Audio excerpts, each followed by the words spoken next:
మరి ముందుగా దేవాతి దేవుడును ప్రభువును రక్షకుడైన మరి యేసుక్రీస్తు వారికి నా హృదయపూర్వకమైన వందనాలు తెలియజేస్తున్నాను.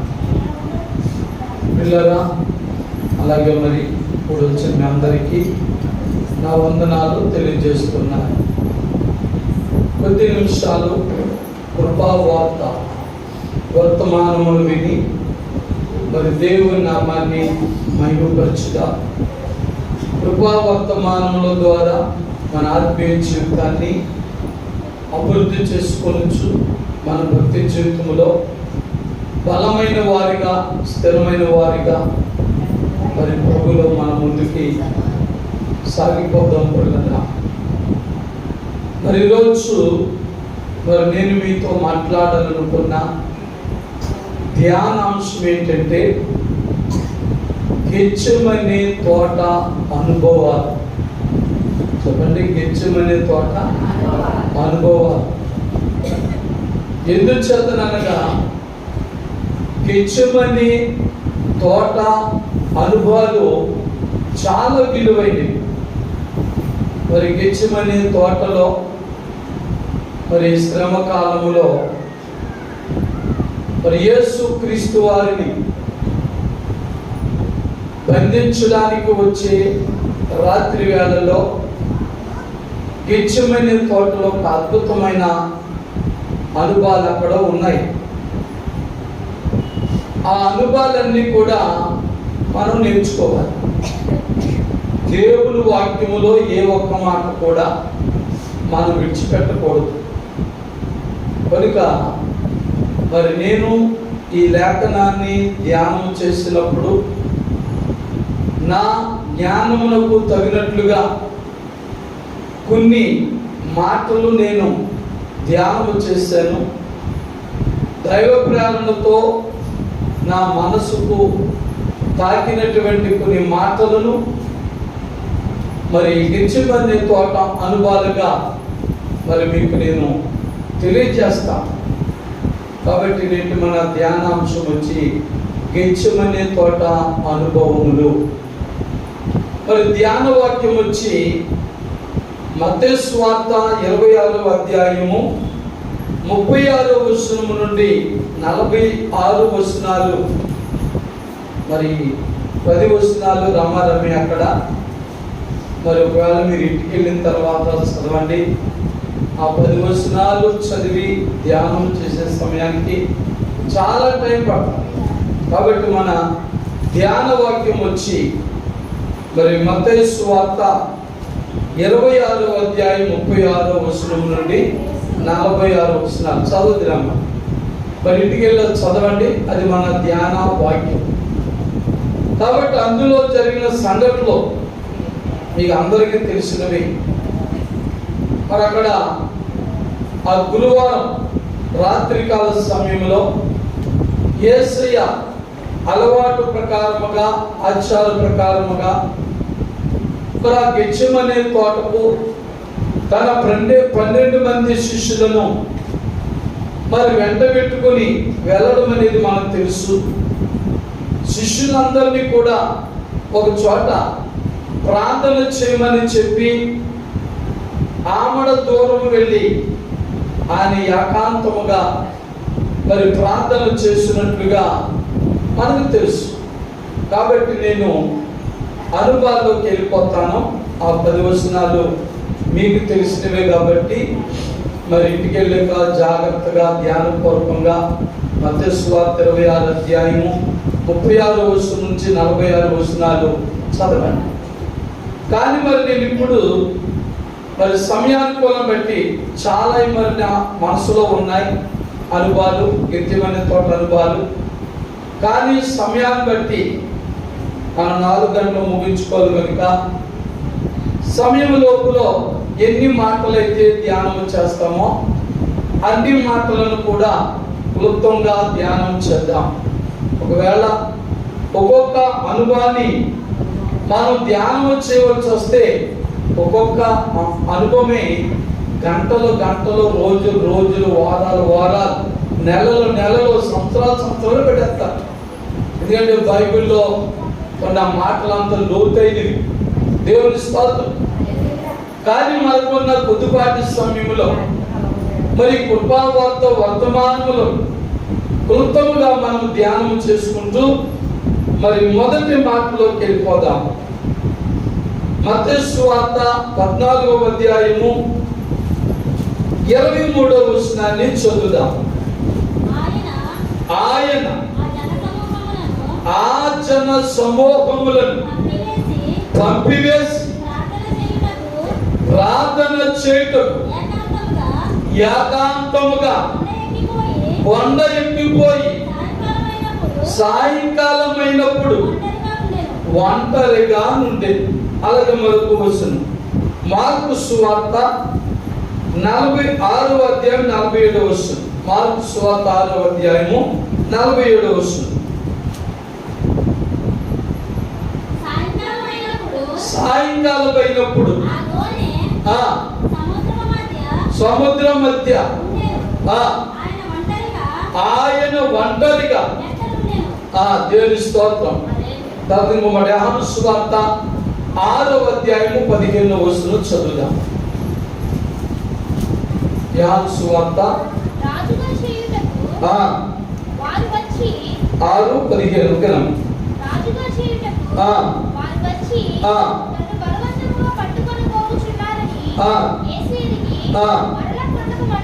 మరలా కొండకు ఒంటరిగా వెళ్ళి.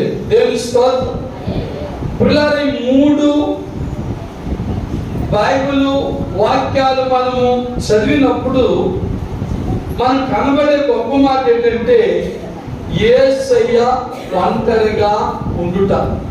అందుచేత మరి నేను మొదటి మాటగా మీతో ఏం చెప్పాలనుకున్నానంటే గెత్సేమనే తోట యేసు ప్రభు ఒంటరితనాన్ని సూచిస్తుంది. దేవుని స్తోత్రం. చెప్పండి. గెత్సేమనే తోట యేసు ప్రభు వారి యొక్క ఒంటరితనం. ఆ రాత్రి 12 మందిని ఒక చోట ఉండమని ఆయన ఒంటరిగా కాస్త దూరం వెళ్ళి ప్రార్థన చేసుకున్నాడు. మరి ఇలాగ మనము చూస్తే గెత్సేమనే తోటలో మొదటి అనుభవం ఏంటంటే ఒంటరితనం. యేసయ్య ఏమై ఉన్నాడు అంటే ఒంటరిగా ఉన్నట్లుగా మనం చూసాం 3 రిఫరెన్స్లో కూడా. కాబట్టి ఒకవేళ మన కంటి దృష్టికి యేసయ్య ఒంటరిగానే కనబడవచ్చు. కానీ బైబిల్లో ఒక గొప్ప మాట ఉంటారు. వారిలో ఒంటరైన వాడు 10,000 మంది అగును. దేవుని స్తోత్రం. వారిలో ఒంటరైన వాడు 10,000 మంది అగును. Bible reference. సమయం లేదు కాబట్టి మీకు తీసి చదివిస్తలేదు.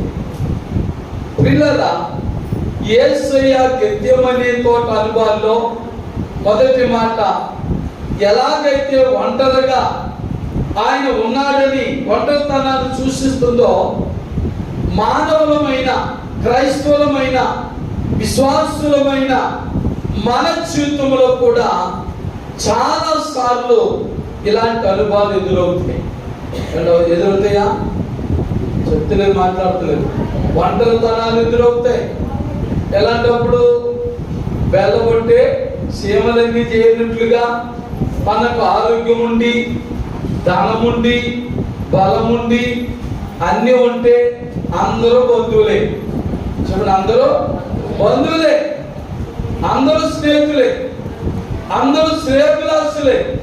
కానీ మానవ జీవితంలో కొన్నిసార్లు నీకైనా నాకైనా ఈ కృపావార్త వర్తమానం విలుచున్న ఎవరికైనా కొన్ని సందర్భాల్లో ఒంటరితనం ఏర్పడతారు. చెప్పండి, ఒంటరితనం ఏర్పడతారు. మరి ఆ పరిస్థితులను బట్టి ఒంటరితనం ఏర్పడినప్పుడు చాలా దిగులు పడతాం.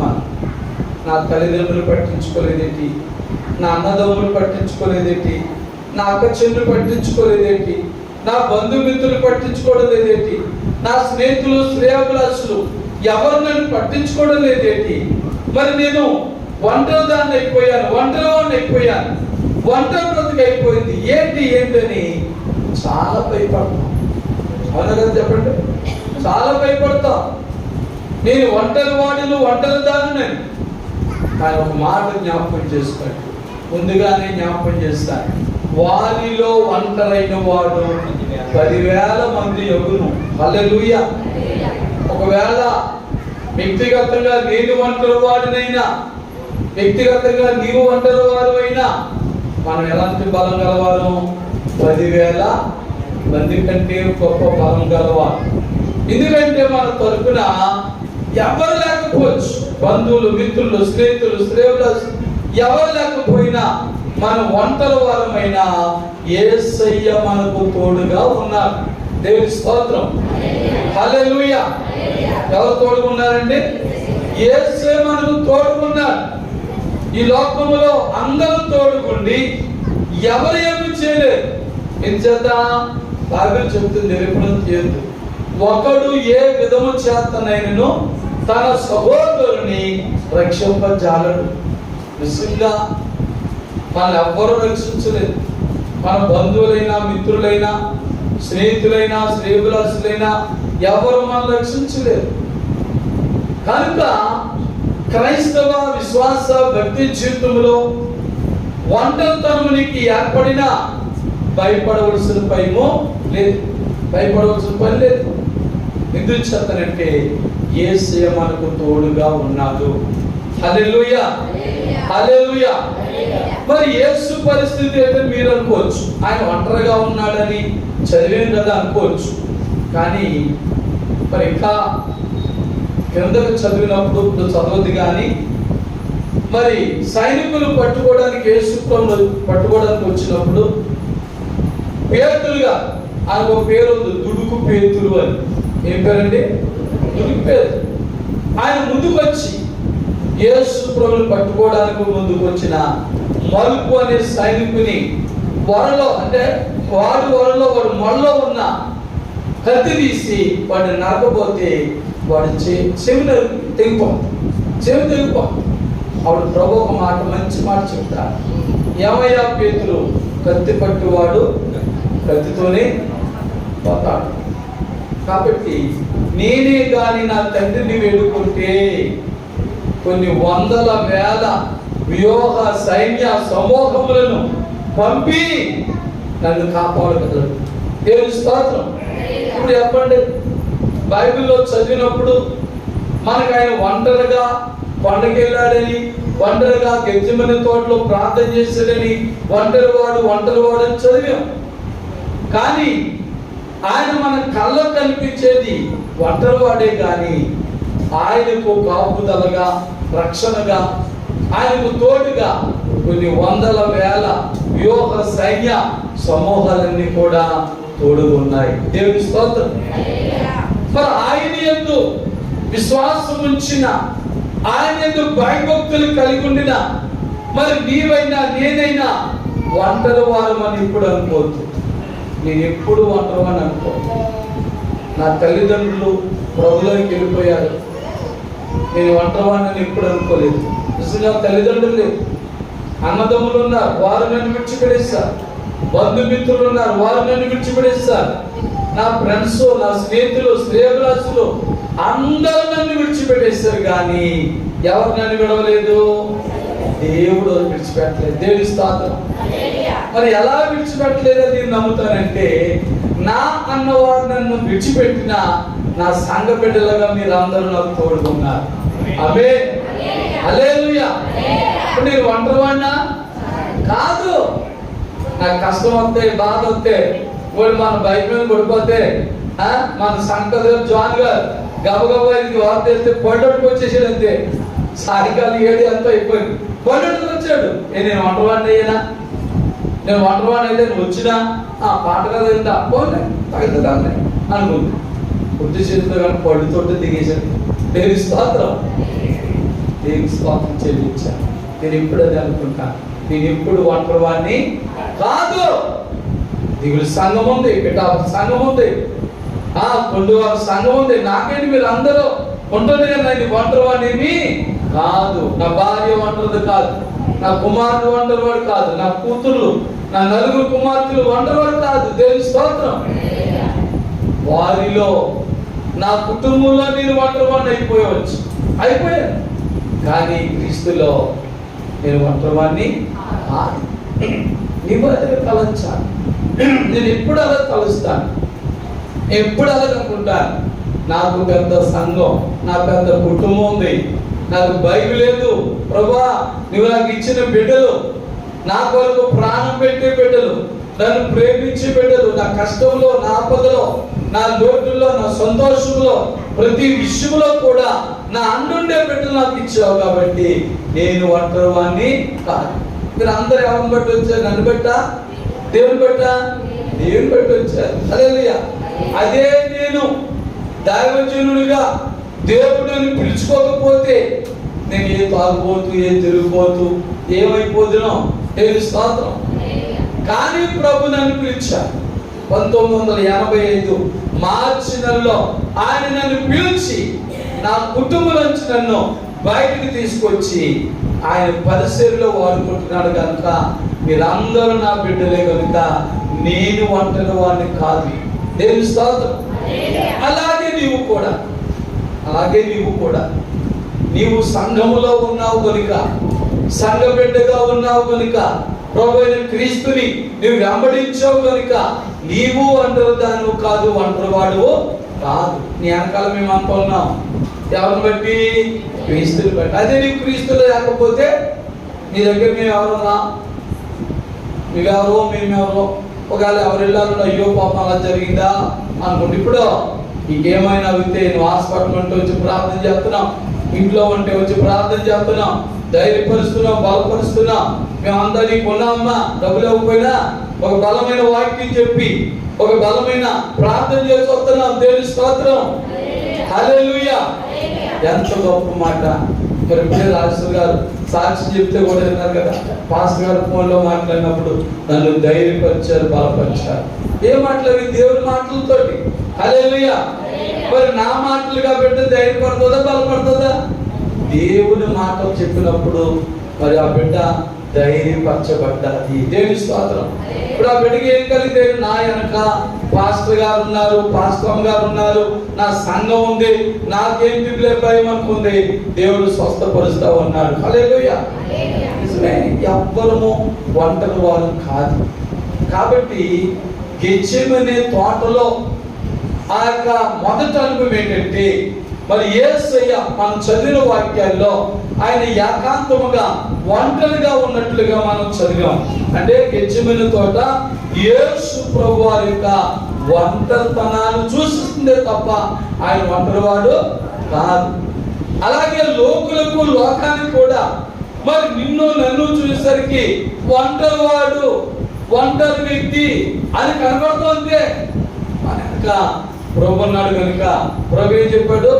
నేను కానీ పిలిస్తే కొన్ని వందల వేల కోట్ల సైన్య సమూహాన్ని నా తండ్రి నన్ను రక్షించడం పంపిస్తాడన్నాడు. అవన్నీ మనకున్నాయి.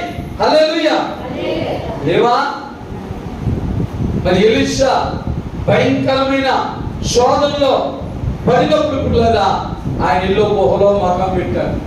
ఆయన శిష్యులు కూడా ఏకాంతులైపోయారు, ఒంటరిగా ఒంటరిగా ఉన్నామని మరొక సాతాను స్వభావం కలిగిన మరొక యెజబెలుతో నాకెందుకెళ్ళి యుద్ధం, నాకెందుకెళ్ళి గొడవని ఆయన గుహలోకి వెళ్ళి మరి ఆయన ఉన్నాడు ఒంటరివాడు. ఎలీషా ఏమైపోయింది? ఒంటరివాడు అని లోకులందరూ అనుకున్నారు. ఆమె అనుకుంటుంది ఒంటరివాడు. ఎలీషా ఆనంద సిగ్గులో చంపేస్తాను అనుకుంది. ప్రియులారా, ఆ గుహలో ఉన్నటువంటి మరి ఎలీషా ఉన్నాడని ఆమె ఏం చేసిందంటే రాణిగారు సైన్య సమూహాన్ని పంపితే ఆ గుహ చుట్టూ కూడా సైన్యాన్ని కాపలా పెట్టింది. వాడు ఎప్పుడొస్తే అప్పుడు చంపేద్దాం, ఒంటరివాడే కాదని. జాగ్రత్తగా గమనించండి. ఇక్కడ ఎలీషా అంటాడు, తన శిష్యులు అంటాడు, వీళ్ళు ఒకసారి పైకి వెళ్ళి చూసిరండి అంటాడు. పైకి వెళ్ళి చూసిరండి అంటే ఆ గుహలో నుంచి బయటికి వెళ్ళి వచ్చి చూసి అడ్డుపోయి లోపల పారిపోతారు. అమ్మా ఏం చేస్తారు? అడ్డుపోయి లోపల పారిపోతారు. అదేలా బాబు వచ్చేసారు. అయ్యి బాబోయ్, ఈ టైంలో కానీ గుహలోంచి మనం వెళ్ళామా, మనం ఒంటరివాళ్ళు. గుహ చుట్టూ కూడా సైన్యం సైన్యం ఉంది, మనం సంపెత్తలయ్యా అని చెప్తున్నారు. ఓర్పించున్నారా, ఇలా రండని వారి మీద చేతులుంచి ప్రార్థన చేసినప్పుడు వారు మనోనేత్రాలు తెరబడ్డాయి. మరి ఇందాక నేత్రాలతో శరీర కళతో చూశారు, సైన్యం కనపడుతుంది గొప్ప చుట్టూ. ఇప్పుడు ప్రార్థన చేసి ఇప్పుడే చూసినట్టు అన్నాడు. ఇప్పుడు ఇల్లు చూస్తే వారి మనోనేత్రాలు తెరబడ్డాయి. కాబట్టి ఇప్పుడు అంటున్నారు, అయ్యా మన గుహకు సైన్యం చుట్టూ ఉన్న సైన్యానికి మధ్యలో దేవదూతల సైన్య సమూహం ఉంది. తెలుసు చెప్పండి, హల్లెలూయా హల్లెలూయా. చూసారా, గుహ చుట్టూ దేవదూతల సైన్య సమూహం ఉంది. ఏలియా ఒంటరి వాడే, కానీ ఏలియాని నమ్ముకున్న దేవుడు ఒంటరి వాడు కాదు. ఎలీషాని మరి ఒంటరిగా ఉండడం లేదు, ఆయన దూతల కావలా పెట్టాడు. నిజమే, నీవు నేను కూడా ఈ రోజున ఎలీషా యొక్క సేవకుల వలె మన మనోనేత్రాలు, మన కళ్ళు తెరబడక మనం ఏమనుకుంటున్నామంటే, అయ్య బాబు నా చుట్టూ శత్రువులు ఉన్నారు, నా చుట్టూ వాళ్ళు ఉన్నారు, వీళ్ళున్నారు, వాళ్ళు ఏం చేస్తారు, వీళ్ళేం చేస్తారు అనుకుంటున్నారు. ఒక్కసారి నీ మనోనేత్రాలు తెరిచి చూడు. దేవుని స్తోత్రం. ఒకసారి ప్రార్థన చేసి నీ మనోనేత్రాలు తెరవబడి లోకాన్ని చూడు, నీ చుట్టూ ఉన్న శత్రువులు చూడు. శత్రువులకి నీకు మధ్యలో ఎవరున్నారో తెలుసా? దేవుని సైన్య సమూహాలు మనకు కాపరిగా ఉన్నారు. దేవుని స్తోత్రం, హల్లెలూయా. అందుకే 23వ కీర్తన అంటాడు, యెహోవా నా కాపరి. హల్లెలూయా. చెప్పండి, 23వ కీర్తన వస్తున్నా, యెహోవా నా కాపరి.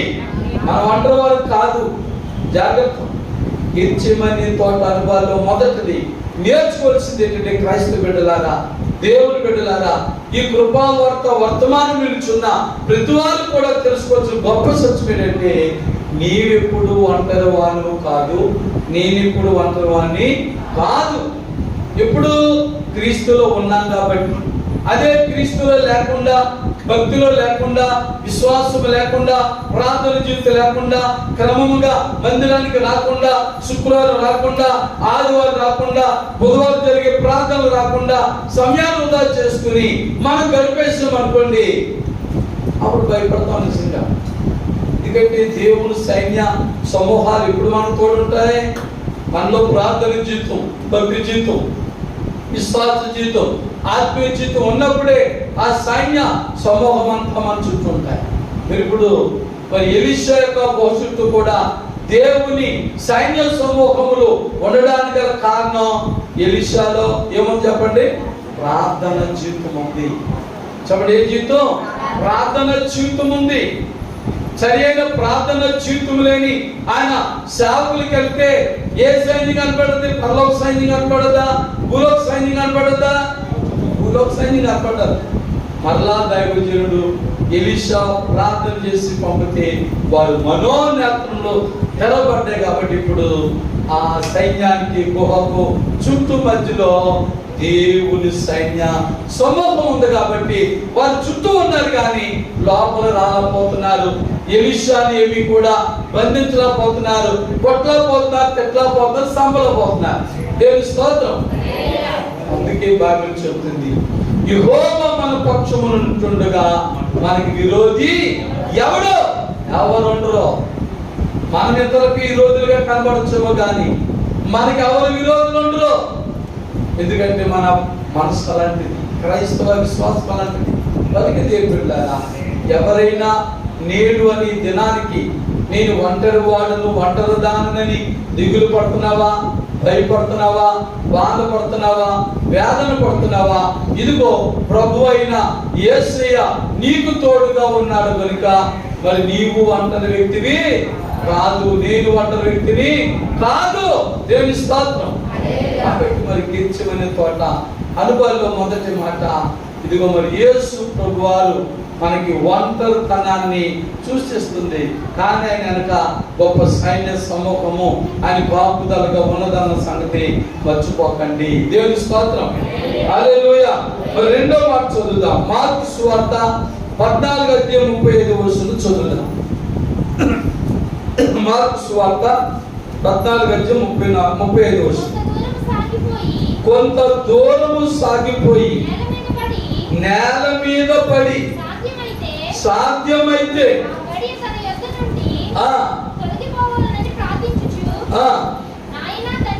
నాయనా తండ్రి నీకు సమస్తము సాధ్యము, ఈ గిన్నె నా యొద్ద నుండి తొలగించు, అయినను నా ఇష్ట ప్రకారము కాదు నీ చిత్త ప్రకారమే కానిమో. అలాగే లోకస్వార్త 22:42 కూడా చదువుదాం. లోకస్వార్త 22:42. తండ్రి ఈ గిన్నె నా యొద్ద నుండి తొలగించుటకు నీ చిత్తమైతే తొలగించు, అయినను నా ఇష్టము కాదు నీ చిత్తమే సిద్ధించును గాక. ఆమేన్, హల్లెలూయా. రెండో మాట మీకు ఏమి చెప్పి బలపరచాలనుకుంటున్నానంటే, యేసు ప్రభువారు దేవుని సంకల్పమును నెరవేర్చుట సూచిస్తుంది. అంటే యేసు ప్రభువారు దేవుని చిత్తాన్ని జరిగించిన విషయాలు మనకు సూచిస్తా ఉన్నది. హల్లెలూయా. ఆయన మానవ మాత్రుడుగా శరీరధారిగా ఉన్నాడు కనుక మనలాగా ఒకవేళ శ్రమను భరించగలడా భరించలేనని మొదట ఏం ప్రార్థన చేశాడు? తండ్రి నీ చిత్తమైతే ఈ శ్రమల పాత్ర నా యొద్ద నుండి తొలగించు. తర్వాత ఏమన్నాడు? అయిన నా ఇష్టము కాదు నీ చిత్తమే జరుగుగా. హల్లెలూయా. మరి గెత్సేమనే తోట అనుభవాలు రెండో అనుభవం ఏంటంటే, యేసు ప్రభువారు తండ్రి అయిన దేవుని చిత్తమును జరిగించుటను గురించి సూచిస్తా ఉన్నారు. హల్లెలూయా. అలాగే క్రైస్తవ బిడ్డలారా, దేవుని బిడ్డలారా, సంఘ బిడ్డలారా, మరి నీవైనా నేనైనా కూడా ఏమి నేర్చుకోవాలంటే, మొండి బండ ప్రార్థన చేయొద్దు. దేవుని స్తోత్రం చెప్పండి. మొండి బండ ప్రార్థన చేయొద్దు అంటే ఏంటి? మొండి బండ ప్రార్థన అంటే ఎవరికో ఏదో ఉంటుంది, అది మనకు ఉండదు. అది మన కంటిలో పడినప్పుడు లేక మన చెవిలో పడినప్పుడు, నా దేవుడు మత్తయి సువార్త 7:7 అన్నాడు కదా. ఏమన్నాడు అక్కడ? అడుగుడు మీకు ఇవ్వండి అన్నాడు కదా. అడిగేస్తే ఏం పోయింది? ఏంటండి? అడిగేస్తే ఏం పోయింది? అడిగేద్దాం. 3 వారాలు సమర్పించేసుకుందాం, 7 వారాలు సమర్పించేసుకుందాం, 14 వారాలు సమర్పించేసుకుందాం, 21 వారాలు సమర్పించేసుకుందాం, 28 వారాలు సమర్పించేసుకుందాం. సమర్పించేసుకుని భోజార్థం పట్టేస్తా, ప్రార్థనలు పట్టేస్తా. కానీ బైబిల్ ఏం చెప్తుంది? నీకేది అవసరమో అది అడుగు. హల్లెలూయా. అవసరం లేని అడిగకూడదు. నిజంగా నీ భార్యకు లేక నీ భర్తకు, నీ బిడ్డలకు, నీ భవిష్యత్తుకి, నీ జీవనోపాధికి ఏ వ్యాపారం కావాలో, ఏ ఉద్యోగం కావాలో, ఎలాంటి పాడి పంటలు కావాలో, నువ్వు ఉండడానికి ఎలాంటి ఇల్లు కావాలో, నువ్వు ధరించడానికి ఎలాంటి బట్టలు కావాలో, నువ్వు తినడానికి బ్రతకడానికి ఎలాంటి తిండి కావాలో అది అడుగు. ఎదటోళ్ళకి ఏదో ఉంది, అలాంటి మీద నాకు ఇచ్చే ప్రభువా. ఎదటివారికి కారు ఉంది, నాకు ఇచ్చే ప్రభువా. ఎదటి వారికి విలువైన పట్టు వస్త్రం ఉన్నాయి, నాకు ఇచ్చే ప్రభువా. ఎదటి వారు మంచి పొరవన్నాలు చెప్పినా నాకు ఇచ్చే ప్రభువా. అది కరెక్ట్ అయిన ప్రార్థన కాదు బైబిల్ ప్రకారం. నీకేది అవసరమో అది అడుగు. హల్లెలూయా. నా అవసరం వేరు, నీ అవసరం వేరు. అందరి అవసరంలో ఒకటి కాదు. మధ్యనా అందరి అవసరం ఒకటి. నా కుటుంబంలో ఉండే అవసరం నాకుంటాయి, నీ కుటుంబంలో ఉండే అవసరాలు నీకుంటాయి. నాకున్న అవసరం బట్టి నేను అడగాల, నీకున్న అవసరం బట్టి నేను అడగాల. అది కానీ నా సంఘంలో నేను ప్రార్థన చేస్తే పలానా పెట్టి ఎలాగైపోయింది, అలా దీవించబడ్డాది, అలాగే నన్ను ఇంకా రెట్టింపు దీవించు ప్రభు అంటే అది నా బుద్ధిహీనత. దేవుని స్తోత్రం. అది కరెక్ట్ కాదు. కొన్నిసార్లు దేవుడు ఎంత గొప్పవాడంటే, ప్రార్థన చేసే పాస్టర్ గారే తప్పులో ఉంటాడు, ప్రార్థన చేసుకున్న విశ్వాసులే అభివృద్ధిలో ఉంటారు. దేవుని స్తోత్రం. హల్లెలూయా.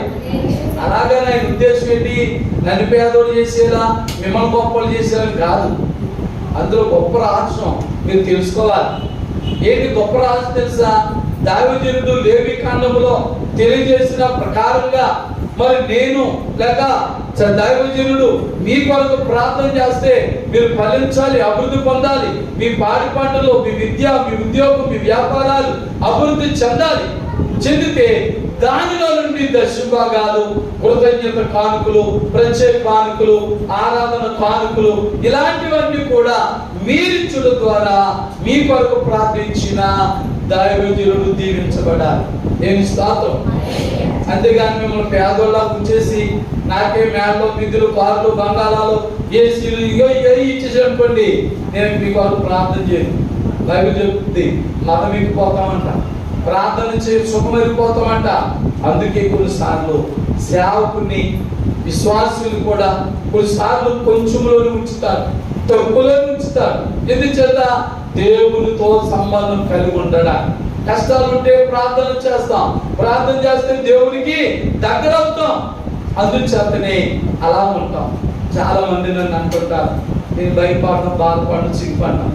చాలా మంది నేను కలిసి అంటారు, అన్నా నువ్వు 40 సంవత్సరాల పాటు సేవ చేస్తున్నావు, ఏదో కారు లేదు, చిన్న బైక్ మీద వెళ్తున్నావు ఏంటి, సరే ఇల్లు లేదు, అది లేదు, ఇది లేదు అని అడుగుతుంటారు. ఇదిగన్నా మేము నిండగాక మనం సేవకు వచ్చాం, సొంత కార్లు వెళ్తున్నాం, సొంత బంగాళాలు పెట్టుకున్నాం, అన్ని ఓన్ ఓన్ ఓన్ అంటారు. ఓకే, దేవుని స్తోత్రంతో ఉన్నాను. దేవుడు నిన్ను అలా దీవించాడు, నన్ను ఎలా దీవించాడు చాలా అంటాను నేను. దేవుని స్తోత్రం. అంతేగాని ఇదే ప్రభా నిన్నగాక మనం సేవకు వచ్చి ఆడుకోరు అంటే నాకు కారు లేదంటే నేను ఎప్పుడు అడగను. నిన్నగాక మొన్న వచ్చాడు పెద్ద బంగాళా కట్టేసుకున్నాడు, నేను ఎందుకు కట్టుకోలేదు ప్రభు అడగను. దేవుని స్తోత్రం. నాకేం కావాలో చెప్తున్నాడు. ప్రతి మానవునికి కూడా తినడానికి తిండి, నేను ఎప్పుడు చెప్పినది మీకు, తినడానికి తిండి కావాలి, కట్టడానికి వస్త్రం కావాలి, ఉండడానికి ఇల్లు కావాలి. అవి ఎంత విలువైనవన్నది కాదు, ఎంత విలువైన భోజనం అన్నది కాదు, ఎంత విలువైన వస్త్రాలు అన్నది కాదు, ఎంత విలువైన ఇల్లు అన్నది కాదు. ఆ 3 ప్రతి మానవుని కూడా కాదు. ఒకవేళ స్వార్థంలో సంపాదించేసుకున్నాం, వెరీ గుడ్, మంచి వస్త్రాలు, మంచి భోజనాలు, మంచి మేడ నిధులు సంపాదించేసుకుని దేవుని చిత్తాన్ని పక్కన పెట్టి సంపాదించేసుకున్నాం. శాస్త్రం ఉండిపోతాం. అందులోనూ ఏదో రోజు 90వ కీర్తన 3వ వచనం మొదటి లైన్ ప్రకారంగా నరులారా తిరిగి రండి అని పిలిస్తే ఆయన నీవు దర్శిపోవాలి. దేవుని స్తోత్రం. ఒక రోజు విడిచిపెట్టి వెళ్ళిపోయే వాటి కోసం దేవుని చిత్తాన్ని పక్కన పెట్టి, మంచితనాన్ని పక్కన పెట్టి, విశ్వాసాన్ని పక్కన పెట్టి, నీతి నిజాయితీని పక్కన పెట్టి అన్యాయంగా సంపాదించుకుని ఏంటి ప్రయోజనం? తెలుసు మాత్రం అన్యాయంగా సంపాదించడం ఆయన బైబిల్లో చక్కయ్య గారు అమ్మా యేసుని ఎరగినప్పుడు అన్యాయంగా సంపాదించాడు. యేసుని ఎరిగిన తర్వాత ఏం చేసి మీకు తెలుసు కదా. యేసుని ఎరిగిన తర్వాత ఆస్తిలో సగం పేదలకు ఇచ్చేసాడు, అందులో సగం కూడా ఎవరి దగ్గర అయితే అన్యాయంగా ₹1 తీసుకున్నాడో వారికి ₹10 ఇచ్చేశారు. దేవుని స్తోత్రం. అంతే కదా. మోసం చేసి అన్యాయం చేసి డాక్టర్లు పెంచుతున్నాం. దేవుని స్తోత్రం. చెప్పండి, మోసం చేసి అన్యాయం చేసి నన్ను నువ్వు నేను అన్యాయం చేసి మోసం చేసి మాయ చేసి డబ్బులు సంపాదిస్తున్నాం. మరి ఎవరిని పోషిస్తున్నాం? మనం పెట్టుకెళ్ళి మందులు పోతున్నాం. మన యాక్సిడెంట్ అయితే తెలుసు కదా, ₹1200 వదిలిపోయింది నా సమస్య అంతా. దేవుని స్తోత్రం. అదన్నా నా కొడుకు బలవంతం ఒకసారి టెస్ట్ చేస్తాను డాడీ అంటే, లేకపోతే ఆ $1100 కూడా అవ్వదు నాకు. దేవుని స్తోత్రం. ఇలా పడిపోతుంది, కాళ్ళు ఇరిగిపోతున్నాయి, చేతులు ఇరిగిపోతున్నాయి, నడుములు ఇరిగిపోతున్నాయి.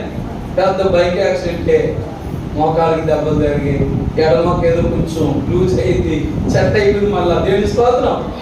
ప్రభుని అడిగారు, ప్రభు కాదు తీసుకెళ్ళి బాగా తీసేసుకో, నీ దగ్గరకు వచ్చి రెస్ట్ తీసుకుంటా, బ్రతికితే నీ సేవ ఇంకా చేస్తాను, బ్రతికితే నీ సేవ ఇంకా చేస్తాను. ఒకటే ప్లాన్ చేశాను. ఆ యాక్సిడెంట్లు అలా పడిపోయి బ్రతికిచ్చేసాను. లక్షలు అవ్వలేదు, 1000 అవ్వలేదు, 100 అయిపోయింది. మరి చాలా మంది లక్షలు ఖర్చు పెడుతున్నారు, ప్రాణాలు పోతాయి. ఏంటి ఉపయోగం? నేను అదే నమ్ముతాను. అందుకే అన్యాయంగా ₹1 కూడా తీసుకోలేదు. దేవుని స్తోత్రం. ఎంచేత దేవుని చిత్తం పాటించాలి మనం. మరి ఇక్కడ రెండో మాట అదే ఏంటంటే యేసు ప్రభువారి యొక్క దేవుని చిత్తాన్ని సూచిస్తుంది. హల్లెలూయా. దేవుని చిత్తం ప్రకారం ప్రార్థన చేస్తుంది. మనకు వచ్చిన సమస్య అయినా, లోటైనా, ఆర్థిక ఇబ్బందులైనా, పొదువులైనా, లోటులైనా, తండ్రి నీ చిత్తమైతే ఈ సమస్య తీసివే, ఈ కష్టం తొలగించు, లేదా నాకు అవసరం తీర్చు, నీ చిత్తమైతే ఇది నాకు చానాలి. కానీ ఆయన చిత్త ప్రకారం చేస్తే మరి అన్నడు అది మనకు దూరం కాదు. హల్లెలూయా. మన ఇష్ట ప్రకారంగా తీసుకుంటే ఏదో రోజులు పోతారు. నేను దాన్ని ఒప్పుకుంటాను.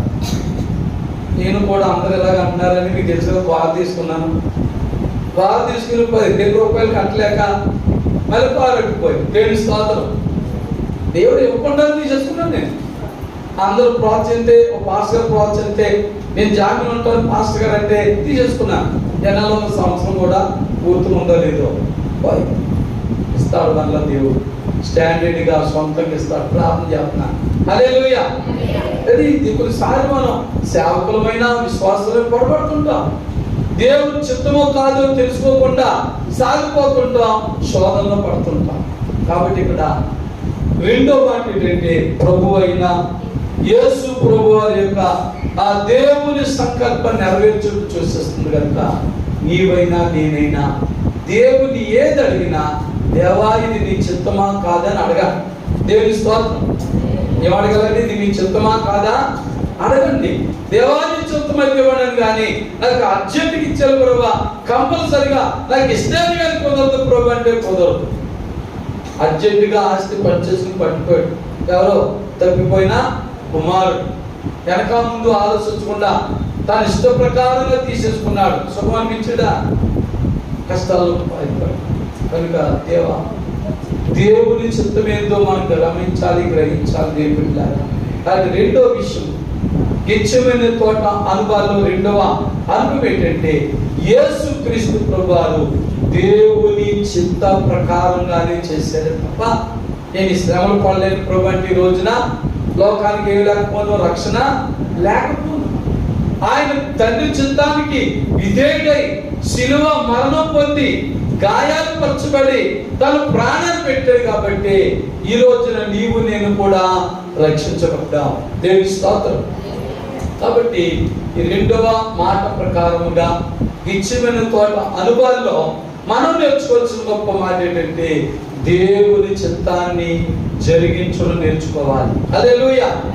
పట్టుదలలో పంతాలకు పోకుండా దేవుని చిత్తాన్ని గ్రహించుదాం. మరి మూడో మాటలోకి వెళ్ళిపోదాం పిల్లరా. ఈ మాటలు చెప్పుకొని మనం ముగించేసుకుందాం, సమయం కూడా అవుతుంది. మార్కు సువార్తలోకి వెళ్దాం. మార్కు సువార్త అందరూ చదివాం కదా, అందులో కూడా ఇదే మాట ఉంటుంది. మరి లోక సువార్త 22 అధ్యాయం 41 వచనం చదువుదాం. లోక సువార్త 22 అధ్యాయం. వారి యొద్ద నుండి రాత్రివేళ దూరము వెళ్ళి మోకాళ్ళుని, తండ్రి ఈ గిన్నె నా యొద్ద నుండి తొలగించుటకు, చూడండి, తొలగించుటకు నీ చిత్తమైతే తొలగించు. చూడండి, మళ్ళీ అయినను నా ఇష్టము కాదు నీ చిత్తమే చింతించునుగాకని ప్రార్థించెను. హెబ్రీ పత్రిక 5వ అధ్యాయం 8వ వచనం కూడా చదువుతాం. హెబ్రీ పత్రిక 5వ అధ్యాయం 8వ వచనం. హెబ్రీ పత్రిక. ఆయన కుమారుడయుండి తాను పొందిన శ్రమల వలన విధేయతను నేర్చుకొనిను. దేవుని స్తోత్రం. మూడో మాటగా మీకు ఏం చెప్పాలనుకున్నాను, రెండు రిఫరెన్స్లను బట్టి యేసు ప్రభు వారి యొక్క వినయ విధేయతలు చూపిస్తుంది. గెత్సేమనే తోట అనుభవాలు మూడో మాటగా యేసు ప్రభు వారి యొక్క వినయ విధేయతలు సూచిస్తుంది. దేవుని స్తోత్రం. అదండి క్రైస్తవ బిడ్డలుగా అక్కడ ప్రార్థించడం ఎంత జాబ్ చేసాడో, తండ్రి నీ చిత్తం అయితే ఈ శ్రమల పాత్ర నా నుండి తొలగించన్నాడు. అయినను అక్కడే విధేయత ఉంది, వినయం ఉంది. అయితే ఏమన్నాడు అక్కడ? నా చిత్తము కాదు నీ చిత్తమే జరిగించు. ఎంత విధేయత చూపించాడండి, ఎంత వినయం చూపించాడండి. ఆ ఒక్క మాటలో కూడా గమనించండి మీరు. వినయ విధేయతలు కలిగిన అనుభవం కనపడుతుంది ఈ మూడో మాటలో. గెత్సేమనే తోట అనుభవాల్లో మూడో మాట ఏంటంటే, యేసు క్రీస్తు వారిలో వినయ విధేయతలు కనబడుతున్నాయి. అలాగే మనలో కూడా వినయ విధేయతలు కనబడాలి. వినయ విధేయతలు ఉండాలి. కనబడాలంటే నటించడం కాదు, కనబడడం అంటే నటించడం కాదు. విధేయత ఉన్నట్టుగా, వినయం ఉన్నట్లుగా, భక్తి ఉన్నట్లుగా, ప్రార్థన ఉన్నట్లుగా నటించడం కాదు. ప్రభువు ఇక్కడ నటించలేదు. ఆయన వినయ విధేయతలు కలిగి ఉన్నాడు. దేవుని స్తోత్రం, హల్లెలూయా. అలాంటి వినయ విధేయతలు ఏ క్రైస్తవుడైతే కలిగి ఉంటాడో ఈయన యందు నేను ఆనందించుచున్నానని ప్రభువైన యేసుక్రీస్తు వారిని గురించి పరలోకములో ఒక స్వరం విన్నట్లుగానే నిన్ను గురించి నన్ను గురించి పరలోక స్వరం వింటాం. దేవుని స్తోత్రం, హల్లెలూయా. అందుచేత మూడవ మాట ఏంటంటే క్రైస్తవ బిడ్డలమైన, విశ్వాసులమైన, దేవుని బిడ్డలమైన మన జీవితంలో ఏముండాలి? వినయము విధేయత ఉండాలి. దేవునికి నీ వినయ విధేయతలు కలిగి ఉంటే ఆటోమేటిక్గా భార్య భర్తకు, భర్త బిడ్డలకు, ఇలా లోపల ఒకరికొరకు మనం కూడా వినయ విధేయతలు కలిగి ఉంటాం. మనం దేవుని ఎడలే వినయ విధేయతలు లేకుండా శుక్రవారం చచ్చిమానంతాం, ఆదివారం చచ్చిమానంతాం, ఇంట్లో బైబిల్ చదువుకో, ఇంట్లో ప్రార్థన చేసుకో, ప్రార్థన టైంకి ఎవరన్నా వస్తే ప్రార్థన టైం ఆపేస్తాం, కుటుంబ ప్రార్థన టైం వచ్చేలోకి ఎవరు వచ్చినా ఆగమని చెప్పాలంటే దేవుని స్తోత్రం. అమ్మా మాకు కుటుంబ ప్రార్థన టైం అయింది, ఒక గంట వైపు వస్తావా మాట్లాడుకుందాం అంటే మరలా రెండోసారి ఆ టైంకి రా. అమ్మో 7 అవుతుంది కదా, మనం ఆ బిడ్డ దగ్గరికి వెళ్ళామంటే ఎక్కడ ఉంటుంది? కుటుంబ ప్రార్థనలు ఉంటుందని భయం ఉంటుంది. హల్లెలూయా. మనం ఏం చెప్తాం? అయ్యో కుటుంబ ప్రార్థన చేసుకుందాం అనుకున్నామ్మా, బాగా వచ్చావు, ఇప్పుడు వచ్చావు, సర్లే మాట్లాడుకున్నది చేద్దామంటే సాధారణ రోజు అదే టైం పంపుతుంది, నీ ప్రార్థన టైంని పాడు చేద్దాం.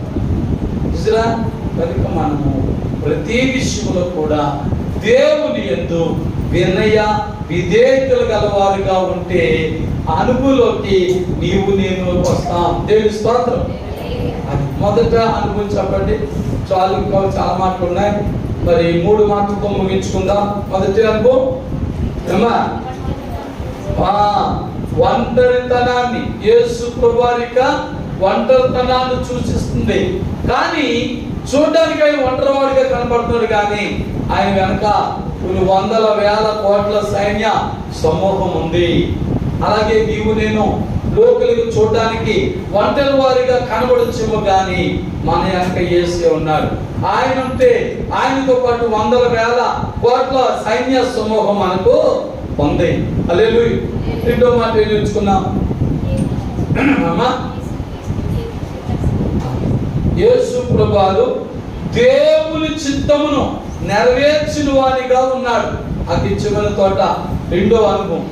మనం కూడా దేవుని చిత్తాన్ని చేసే వారు ఉండాలి, కానీ ప్రభు ఎలాగ నా ఇష్ట ప్రకారంగా నువ్వు మారిపోయినాయని మన ఇష్టానికి, మన యొక్క అనుకూలతకు ప్రభుని మార్చేసుకోవడం కాదు. ఆయన వాక్యానుసారంగా మనం మారిపోవాలి, అది దేవుని చిత్తం. మరి మూడో మాట ఏంటంటే గెచ్చమైన తోట అనుభవం. 3 మాట వినయము విధేయత. ఆయన మాటలో, ఆయన క్రియల్లో, ఆయన శాస్త్రంలో, మరి ప్రతి దాంట్లో కూడా వినయ విధేయత కనబడ్డారు. అలాగే నీవు నేను కూడా మన జీవితంలో వినయ విధేయతలు కనబడాలి. అలాంటి క్రైస్తవ బిడ్డలుగా, దేవుని బిడ్డలుగా మరి మనము ఉంటే మనల్ని కాపాడుతాం, మనల్ని రక్షిస్తాడు. ప్రాణాపాయములు వచ్చినా కాపాడుతాడు, ప్రాణాపాయాలు వచ్చినా, కష్టములు వచ్చినా ప్రభు కాపాడుతాడు నన్ను, నిన్ను, మనందరినీ కూడా. అందుకే దావీదు గారు అన్నాడు కదా, నేను పడుటకు కొంచెములో తప్పితిని. ఆ కొంచెములు కూడా మన ప్రాణాన్ని కాపాడుతాడు, మన ఎముకలు కాపాడుతాడు, మన దేహాన్ని కాపాడుతాడు, మన కలిగిన సమస్తాన్ని కూడా కాపాడు దేవుడు. కనుక ఇలాంటి అనుభవాలు, ఇలాంటి గెచ్చమనే అనుభవాలు మరి నీలో ఉన్నాయో లేదో, లేకపోతే ఉండేలాగా ప్రార్థన చేసుకుంటాం. మరి ఉంటే దేవుని స్తుతించుదాం. కనుక ఒక నిమిషం అందరూ కూడా తలలో ఉంచుదాం, పిల్లరా మోకరించుదాం. తలలో ఉంచి మన విశ్వాసం, మన భక్తి, మన ప్రార్థన చిత్తం, మన అనుభవాలు ఏ రీతిలో ఉన్నాయో ఒకసారి మనం పరీక్షించుకుందాం. హల్లెలూయా, హల్లెలూయా, హల్లెలూయా, హల్లెలూయా. దేవానికి స్తోత్రములు ఉన్నాయి, యేసయ్యానికి స్తోత్రం.